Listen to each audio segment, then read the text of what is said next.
চীনের প্রভাব মোকাবিলায় পানামা খাল ফেরত নেবে যুক্তরাষ্ট্র। মার্কিন প্রতিরক্ষা মন্ত্রী চীনকে পানামা খালের কার্যক্রম হুমকির মুখে ফেলতে দেবে না যুক্তরাষ্ট্র। গতকাল মঙ্গলবার মার্কিন প্রতিরক্ষা মন্ত্রী পিট হেগসেথ মধ্য আমেরিকার দেশে পানামা সকলের সফরকালে এ শর্ত ভাতা দেন।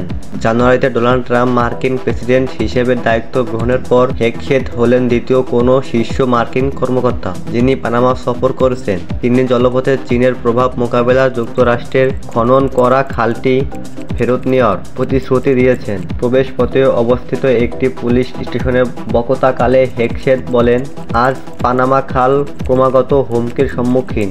কমিউনিস্ট চীন কিংবা অন্য কোনো দেশকে এই খালের অখণ্ডতা বা কার্যক্রমে হুমকির মুখে ফেলতে দেবে না যুক্তরাষ্ট্র। 1999 সালে এটি পানামার কাছে হস্তান্তর করে। মার্কিন প্রতিরক্ষা মন্ত্রী পানামার প্রেসিডেন্ট হোসে রাউল মলিনোর সঙ্গে সাক্ষাৎ করছেন। নিরাপত্তা সম্পর্কে নিশ্চিত উভয় পক্ষ একটি যৌথ বিবৃতি দিয়েছে। যদিও খালের উপর পানামার সার্বভৌমত্বের বিষয় উভয় পক্ষে প্রকাশিত ঘোষণা একটি উল্লেখযোগ্য অংশগীত ছিল। মলিনোর কার্যকর থেকে স্প্যানিশ ভাষায় প্রকাশিত বিবৃতিতে হেগসেথ পানামা খাল এবং এর আশেপাশে এলাকার উপর নেতৃত্ব ও অবিচ্ছেদ্য সার্বভৌমত্বে স্বীকৃতি দিয়েছেন। কিন্তু মার্কিন সরকার প্রকাশিত ইংরেজি ভাষায় বিবৃতিতে এই বাক্যটি উল্লেখ করা হয়নি।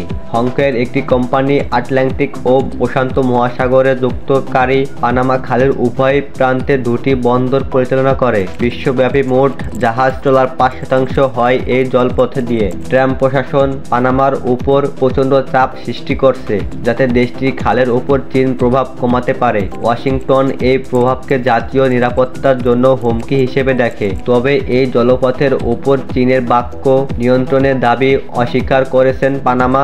যদিও এই বিষয়ে দেশটির প্রতিবাদ দুর্বল হয়ে পড়েছে। হেগসেথের সফরের প্রাক্কালে পানামা হংকং কোম্পানির বিরুদ্ধে চুক্তিগত বাধ্যবাধকতা পূরণের ব্যর্থতার অভিযোগ তুলেছে। হেগসেথ বলেন, আমি খুব স্পষ্ট করে বলতে চাই, চীন এই খালটি তৈরি করেনি, চীন এই খালটি পরিচালনা করে না, আর চীন এই খালটিকে অস্ত্র হিসেবে ব্যবহার করবে না। মলিনোর সঙ্গে কথা বলার সময় হেগসেথ বলেন, যুক্তরাষ্ট্র ও পানামা একসঙ্গে চীনের প্রভাব থেকে পানামা খালকে পুনরুদ্ধার করবে। পাশাপাশি বিশ্বের সবচেয়ে শক্তিশালী, সবচেয়ে কার্যকর এবং সবচেয়ে মারাত্মক যুদ্ধবাহিনী প্রতিরোধ ক্ষমতায় ব্যবহার করে এটিকে সব দেশের জন্য উন্মুক্ত রাখবে। মার্কিন প্রতিরক্ষা মন্ত্রী দাবি করেন, খাল এলাকার গুরুত্বপূর্ণ অবকাঠামোর ওপর চীনের নিয়ন্ত্রণ বেইজিংকে পানামা জুড়ে গুপ্তচরবৃত্তি করার সুযোগ এনে দিয়েছে। এর ফলে পানামা এবং যুক্তরাষ্ট্র কম নিরাপদ হয়ে পড়েছে।